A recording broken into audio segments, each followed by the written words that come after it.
Reese's Peanut Butter Cups are the greatest, but let me play devil's advocate here. Let's see. So, no, that's a good thing. That's definitely not a problem.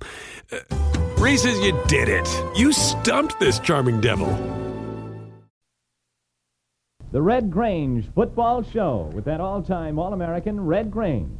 Yes, football fans, it's time to step into the huddle once again while Red Grange relates interesting inside stories behind the football headlines, interviews outstanding gridiron personalities, and predicts the winners of all the top college and professional games.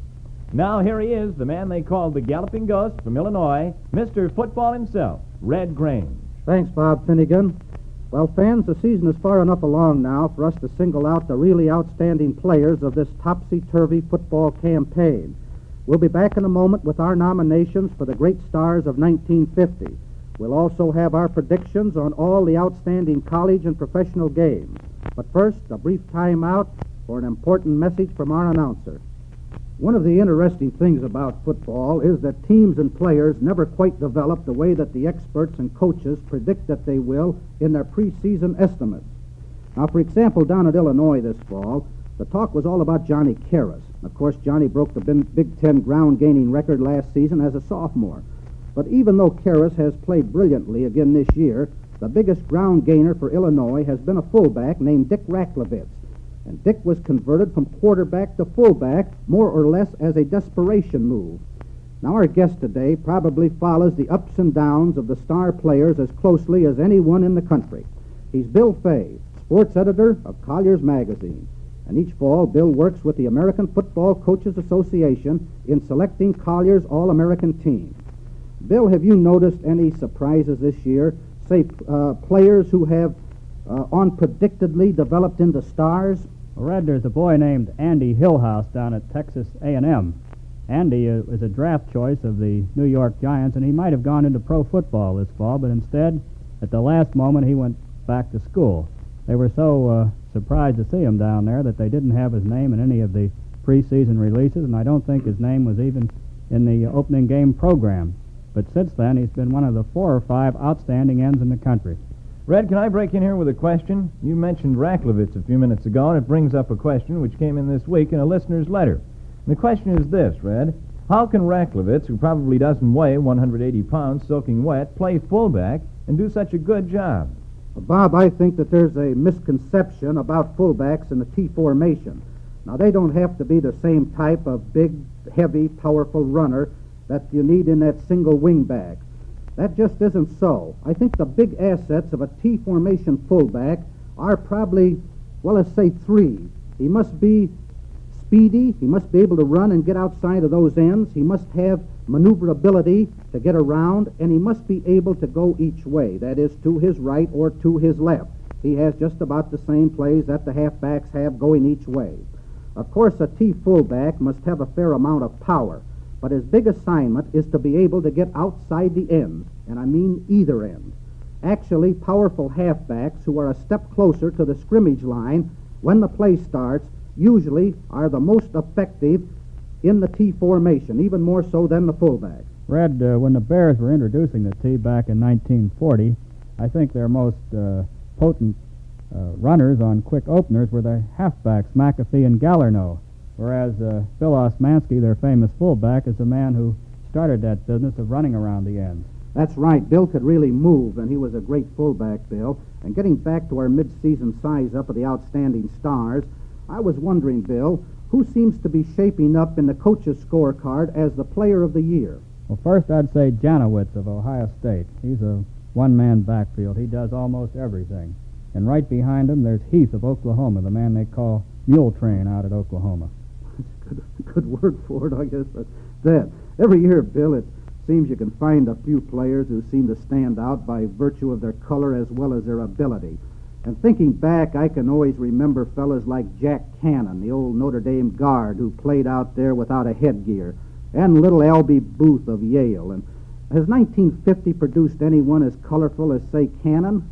Well, there's Bud McFadden. I think he plays guard, the same position that Cannon used to play. Bud's down at Texas. He weighs 245 pounds. A little bigger than Cannon. He wears a size 48 suit coat. And he ambles around the campus in blue jeans, boots, and T-shirts. Bud also plays the fiddle left-handed and goes on the radio. And he's quite a guard. I think he's an outstanding candidate for All-American. And a little story about Bud. When he was first thinking about coming down to Texas, he wrote a letter and wanted to bring his horse to school. And they wrote back and said that Bud could have the scholarship, but he'd have to leave the horse at home. Well, thanks, Bill Fay, for being our guest. We've enjoyed it very, very much. And we'll be looking forward to seeing you again in about a month to talk over the final 1950 All-America selection in Colliers, who the players are and why the coaches picked them. Now, fans, let's take a quick rundown on the teams still in the running for the national championship. In the East, Army. And Army got over its last big hurdle by beating Pennsylvania.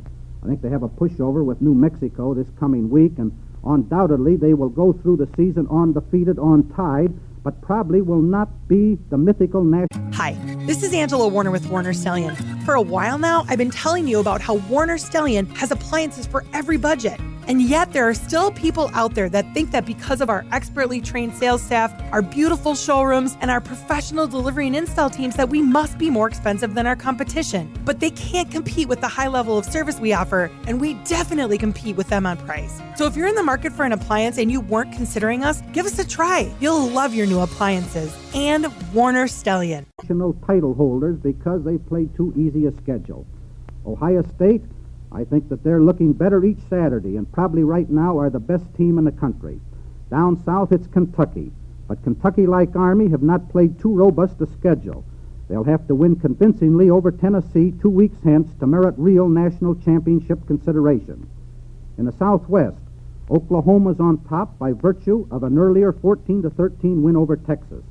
And that looms more impressive in light of Texas upsetting Southern Methodist 23-20 last Saturday. Now, you have to rank Oklahoma on top on account of the scores, but actually all three are so closely matched that the results would probably be different every time they played. Out in the far west, California. California's on their way to their fourth straight coast title. They have one big obstacle coming up this Saturday, and that's beating UCLA, and UCLA really have a tough line. Summing up, Red, how do you rate the top teams? Well, I think the best team is Ohio State. Now, fans, we'll be back in a moment with our predictions on all the big college and professional games. But first, a brief time out for an important message from our announcer. And now for those predictions. Down east, Army may have a hard time against New Mexico. Hard time keeping the score down to 70 points, that is. New Mexico, you fans may recall, is the powerhouse that Coach Earl Blake added to the Army schedule to replace Notre Dame. Clemson to whip Boston College. Cornell to win over Colgate, although Cornell has been disappointing to its followers ever since the upset by Princeton. Dartmouth to edge out Columbia. Now, Lou Little's Lions have had 2 tough Saturdays, first Army, then Cornell. And even though they surprised everyone by beating Cornell, I don't think that they can stay up emotionally this week. So we're picking Dartmouth. Fordham to beat Georgetown. Princeton over hapless Harvard. Tulane to defeat Navy.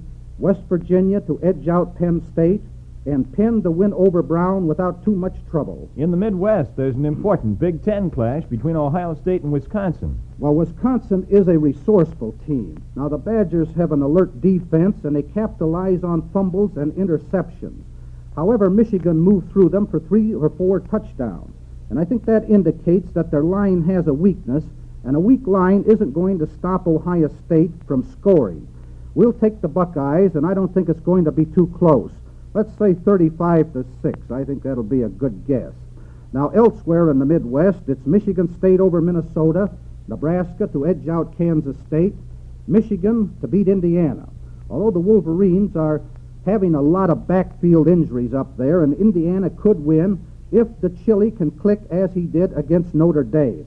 Illinois to top Iowa, Northwestern to beat Purdue, Iowa State to win over Drake, despite Johnny Bright's powerful running. Drake should set a big new intercollegiate record for total offense in this game. And I like Notre Dame to beat Pitt. Red down south, unbeaten Kentucky goes after its 9th straight against Mississippi State. Yes, and I think the Kentucky Wildcats are going to get number 9.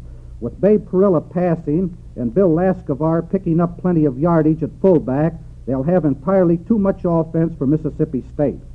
Alabama to top Mississippi Southern. Georgia to edge out Florida. Louisiana State to beat Vanderbilt, although Vanderbilt's passing attack, with Bill Wade tossing to Bucky Curtis, makes this game a definite upset possibility. Now, Curtis, I think, is the best pass-catching end to come out of the South since Ken Cavanaugh. He's the boy the Chicago Bears have, you know, and I think that this boy is definitely an All-American. Maryland over North Carolina in a close one. And I like South Carolina to top Citadel, Tennessee to win over Tennessee Tech, and Georgia Tech to defeat VMI. How about that West Coast battle between California and UCLA? Well, here's one I'm going to stick my chin out on, Bob. Now, California, which beat Washington last Saturday, seems well on its way to another Pacific Coast Conference championship. Now, we have a hunch that UCLA will stop California's ground attack, and they might squeak through to a close victory. Let's say it'll be 7-6 or maybe even 6-0 with that good defensive club that they have. Now, also out on the West Coast, we're picking Wyoming over Brigham Young, Washington to top Oregon, Santa Clara to defeat San Francisco, and Oregon State to whip Idaho. In the National Pro League, Red, those New York Yankees will try to protect their one-game lead over the Chicago Bears this Sunday in the Western Division. The Yanks upset the Bears in New York 2 weeks ago. You think they can repeat this trick in Chicago? Well, I think they have a good chance, Bob, and I'm going to pick the Bears to take the Yanks.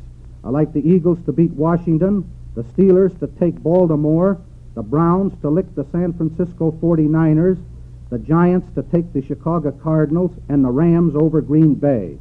Well, fans, those are our predictions on all the top college and professional games coming up this weekend. Now, here's Bob Finnegan. Thanks, Red. Football fans, Red Grange will be back again next week at this same time with more interesting inside stories about your favorite teams and players, and his exclusive predictions on all the outstanding games. This is Bob Finnegan inviting you to listen next week to the Red Grange Football Show. Till then, so long, football fans.